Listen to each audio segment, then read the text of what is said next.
हम road पर लेकर आएंगे इंशाअल्लाह। सारे मुलाजिम सारी तंजीमें एक साथ होके आपको बता देगी तो मुलाजिमीन की ताकत क्या इजहार करती है, आपसे अपना हक कैसे छीनती है। नूर शाह जिंदाबाद जिंदाबाद। मेहरबानी साईं मंजूर अहमद उमर साहब हो जैं पंहिंजे ख़्यालनि जो इज़हार कयो। अॼो के हिन प्रोग्राम में यंग टीचर्स अलायंस ज़िले दादू बासित अली ऐं अब्दुल लतीफ़ साहब जिन खे अचण ते दिलि जे गहरनि सां भलीकार चऊं था पिया। हाणे गुज़ारिश कंदुसि मोहतरम जनाब गुलाम कादर जलबानी साहब प्रेस सेक्रेटरी हफ्ता हफ्ता घोटकी साहब खे उहो पंहिंजो ख़्यालनि जो इज़हार कनि। उन खां बाद में हाजी रजब अली मंगणे साहब जन पंहिंजे ख़्यालनि जो इज़हार कनि।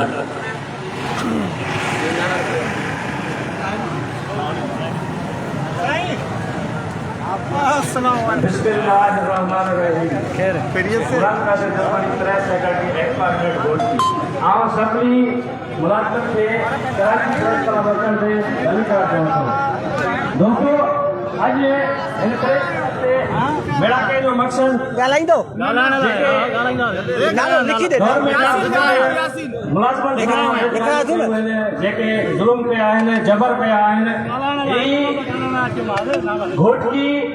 सखर खैरपुर हैदराबाद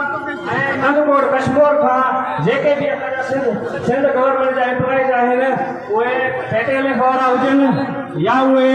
गवास जा हुजनि या उहे एका जा नुमाइंदा हुजनि पूरी सिंध खां वेंदे बॉर्डर नंदकोट कश्मीर ऐं कमू शहर खां सिंध एम्प्लॉइज जेके आहिनि उहे अॼु कराची प्रेस क्लब ते गॾु थियनि पिया। असांजा जेके असांजो एजेंडा आहे या जेका असांजो स्ट्राइक करण जो एहतजाज करण जो जेको मक़सदु आहे जेको ही सिंध गवर्नमेंट मुझे नालो तो बलि कटरा है छे साहब यासिन जाले बार लिख को जा रहा है लिख रहा है 12% वरा सिंध जो हिकिड़ो मज़दूर सिंध जो हिकिड़ो मुलाज़िम सॼो साल इंतज़ार करे थो जून वारी बजट जे लाइ ऐं उहा बजट असांखे 12% जी सूरत में ॾिनी वई आहे। इन जे लाइ असीं इहो हक़ रखूं था त असीं पंहिंजो आवाज़ बुलंद कयूं ऐं असीं नसीर नारे नालो कटे पहुचायूं। नसीर नारे जो निकल होए पहले कटे से रात जो सुबह था ऐं सुबुह जो उथो था त पंहिंजे पघारनि में 2% 300% वधाइण जो ऐलान करे छॾियो था। जॾहिं त जेका ही महंगाई आहे महंगाई तव्हां महंगाई में हिकु दफ़ो डीज़ल में तव्हांजे पेट्रोल जो आहिनि उन्हनि जा रेट नवां आहिनि ऐं जेको मुलाज़िम जेको पीड़ियल तबिको जेको सिंध जा जेके ग़रीब मुलाज़िम नए काशिद हुजनि ऐं लोअर स्टाफ हुजे जेके सिंध जा मुलाज़िम सॼो साल इंतज़ार कनि था इन जून वारी बजट ॾे जीअं ईद जो चंड माण्हू ॾिसे थो ईअं ई असांजा ग़रीब मुलाज़िम ग़रीब एम्प्लॉइज़ इन बजट ॾिसनि था। तव्हां उन्हनि सां वेझगाती इहा कयो था जो 5% 10% या 12% जेको आहे उन्हनि खे ख़ैरात जी सूरत में ॾियो था ऐं पंहिंजूं पघारूं 10% पंहिंजूं पघारूं 100% 200% 500% इहे छो जॾहिं हाणे वफ़ाक़ 3% reduction allowance 3% disparity reduction allowance जो ऐलान कयो आहे ऐं 10% जेको आहे त एनुअल 2025-26 जी बजट में 10 अलाउंस जो ऐलान कयो आहे ही थी विया 40%। ही जेका सिंध गवर्नमेंट आहे पाण खे एम्प्लॉइज दोस्त सम्झे थी पाण खे मज़लूम जो दोस्त सम्झे थी पाण खे हारनि जो दोस्त सम्झे थी उन्हनि तव्हां पाण ॾिसो ज़ुल्म केतिरो कयो आहे जो डिस्पैरिटी रिडक्शन अलाउंस उहो हुयो ऐं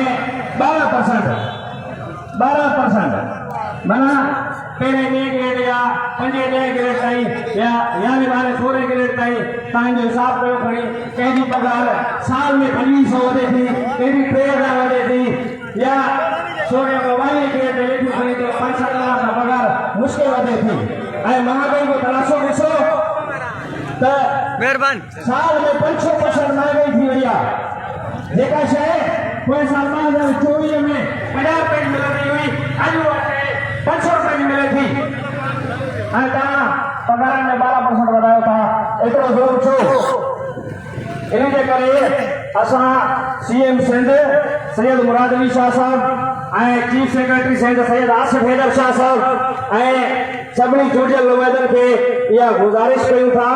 त बराए महिरबानी असांजे अॼु जे हिन स्ट्राइक जो असांजे अॼु हिन मिड़ाके जो